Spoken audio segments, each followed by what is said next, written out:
7 langkah emak-emak menyiapkan dana pendidikan anak sejak dini di saat harga BBM dan sembako naik. Sebelum lanjut, tolong klik subscribe dan like ya Bu. Dan kalau video ini manfaat, bantu share ke teman-teman yang lain ya. Nah, sekarang kita lanjut. Wah, ketemu lagi nih Bu. Semoga sehat dan gembira terus semua ya. Ibu-ibu, apa kabar nih? Masih aman kan jantungnya setiap kali habis pulang dari pasar dan lihat struk belanjaan yang panjangnya sudah kayak antrean sembako gratis? Jujur ya Bu, saya saja kalau lihat harga beras sama telur sekarang rasanya pengen pakai kacamata hitam biar nggak silau lihat harganya yang makin melangit. Apalagi kalau ingat harga BBM yang hobi banget naik tanpa permisi. Berdasarkan artikel tren biaya hidup tahun 2026, kenaikan harga kebutuhan pokok memang lagi sangat menantang bagi keuangan keluarga, padahal di sisi lain kita punya misi suci yaitu menyiapkan masa depan anak lewat dana pendidikan. Makanya video ini penting banget supaya kita tetap bisa jadi menteri keuangan yang tangguh dan anak tetap bisa sekolah tinggi tanpa bikin kita harus pensiun dini. Dari hobi, jajan bakso, langkah nomor 1, mari kita mulai dengan audit kasih sayang alias jujur-jujuran sama kondisi kantong sendiri sebelum mulai bermimpi terlalu tinggi. Ibu-ibu harus tahu persis berapa uang yang masuk dan berapa yang keluar buat beli paket data atau skincare yang sebenarnya belum habis-habis banget. Jangan sampai kita semangat mau nabung 1 juta sebulan buat kuliah anak, tapi ternyata buat beli bayam saja. Kita masih suka ngutang sama tukang sayur keliling, karena uangnya habis buat check out keranjang kuning. Jadi, mari kita catat semua pengeluaran sekecil apapun itu, karena seringkali bocor halus di dompet kita itu, asalnya dari jajan gorengan, yang kalau ditotal bisa buat beli 1 semester uang pangkal TK. Cara nomor 2, adalah tentukan target sekolah anak sejak dini, supaya kita punya bayangan berapa angka yang harus kita taklukkan setiap bulannya. Misalnya nih Bu, kalau anak mau masuk SD 5 tahun lagi, coba iseng-iseng tanya biaya masuk sekolah idaman sekarang, terus tambahkan inflasi yang biasanya naiknya lebih kencang daripada kenaikan gaji suami kita. Memang sih, pas lihat angkanya, mungkin kita bakal merasa sedikit pusing, dan butuh sandaran. Tapi lebih baik kaget sekarang daripada pingsan pas anak sudah mau pendaftaran. Ingat ya Bu,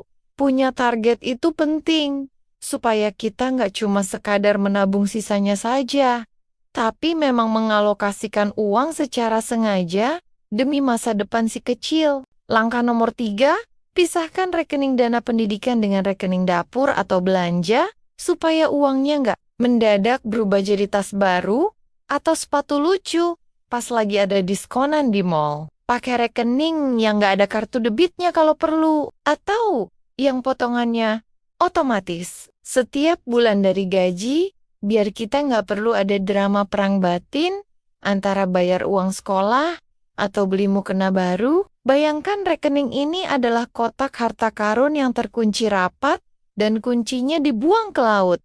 Jadi kita hanya bisa membukanya kalau memang sudah waktunya anak butuh biaya sekolah. Jadi percaya deh Bu, kalau mata kita itu paling sensitif sama saldo yang terlihat banyak. Jadi mending disembunyikan saja demi keamanan bersama. Cara nomor 4 adalah mulai berinvestasi di instrumen yang tepat dan jangan cuma mengandalkan tabungan biasa yang bunganya habis dimakan biaya administrasi bulanan. Ibu bisa coba belajar pelan-pelan tentang emas batangan atau reksadana yang risikonya rendah, tapi hasilnya jauh lebih. Oke, daripada sekadar simpan uang di bawah bantal, emas itu sahabat sejati ibu-ibu banget, karena harganya cenderung naik pas harga barang-barang lain lagi mahal. Jadi kalau butuh biaya mendadak, tinggal kita jual atau gadaikan saja. Jangan takut belajar hal baru ya Bu.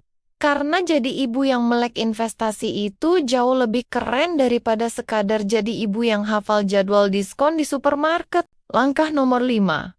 Mari kita lakukan penghematan kreatif pada pos pengeluaran harian yang seringkali tidak kita sadari telah menguras kantong secara perlahan. Misalnya nih Bu, mulai sekarang kita kurangi frekuensi makan di luar atau pesan antar makanan lewat aplikasi yang ongkirnya kadang lebih mahal daripada harga es tehnya. Masak sendiri di rumah itu jauh lebih hemat dan sehat. Apalagi kalau kita pintar mengolah bahan makanan sederhana, jadi hidangan mewah ala restoran bintang 5. Uang receh kembalian belanja juga jangan diremehkan ya Bu.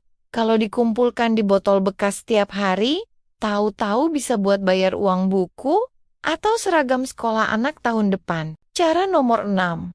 Jangan pernah ragu untuk mencari penghasilan tambahan dari rumah dengan memanfaatkan keahlian yang ibu miliki sekarang. Kalau ibu jago masak, coba jualan camilan ke tetangga. Atau kalau ibu pintar dandan, bisa buka jasa rias buat acara hajatan di lingkungan sekitar rumah. Zaman sekarang kan sudah canggih, Bu. Kita bisa jualan apa saja lewat media sosial tanpa harus sewa ruko yang harganya bikin meriang. Punya uang sendiri itu rasanya luar biasa bangga loh Bu. Apalagi kalau uang hasil jerih payah kita itu langsung masuk ke tabungan pendidikan anak yang sedang kita perjuangkan ini. Langkah nomor 7, libatkan suami dalam diskusi dana pendidikan ini supaya bebannya tidak cuma menumpuk di pundak ibu sendirian sampai bikin pundak pegal-pegal. Jelaskan dengan lembut sambil kasih kopi atau teh hangat. Kalau biaya sekolah itu tanggung jawab bersama dan kita butuh kerja sama tim yang solid untuk mencapainya. Jangan sampai kita sudah hemat mati-matian, si ayah malah asyik modifikasi motor atau beli alat pancing baru yang harganya selangit tanpa sepengetahuan kita. Komunikasi adalah kunci supaya visi dan misi keluarga tetap satu jalur dan gak ada drama cemburu sosial antara hobi suami dengan tabungan sekolah anak. Nah, ibu-ibu sekalian, intinya menyiapkan dana pendidikan di tengah badai kenaikan harga BBM dan sembako memang butuh mental baja dan kreativitas tingkat tinggi. Kita seringkali terlalu keras pada diri sendiri, merasa gagal jadi ibu kalau nggak bisa kasih fasilitas mewah buat anak. Padahal yang paling penting itu adalah konsistensi dan niat tulus kita. Sedikit kritik buat kita semua. Kadang kita suka gengsi kalau anak gak masuk sekolah yang paling hits di kota. Padahal kualitas pendidikan itu gak melulu soal gedung yang megah. Yuk, kita mulai belajar untuk lebih realistis dan berhenti membandingkan hidup kita dengan postingan orang lain di media sosial yang seringkali cuma bungkusnya saja yang bagus. Terima kasih ya ibu-ibu sudah mau mendengarkan curhatan dan sedikit berbagi tips dari saya hari ini. Semoga kita semua diberikan kekuatan untuk terus berjuang. Jangan lupa untuk selalu berdoa agar setiap usaha kita diberkahi dan setiap rupiah yang kita simpan menjadi wasilah kebaikan bagi masa depan keluarga kita. Kalau ibu merasa video ini bermanfaat, silakan bagikan ke grup arisan atau grup wali murid supaya makin banyak ibu-ibu yang semangat menyiapkan masa depan anak. Sampai jumpa di pembahasan seru lainnya. Tetap sehat, tetap hemat, dan tetap menjadi ibu yang luar biasa hebat bagi anak-anak tersayang. Terima kasih banget buat semua yang sudah menonton video ini. Sampai jumpa di obrolan, serta cerita yang lebih menarik di video berikutnya. Salam semangat buat ibu-ibu hebat!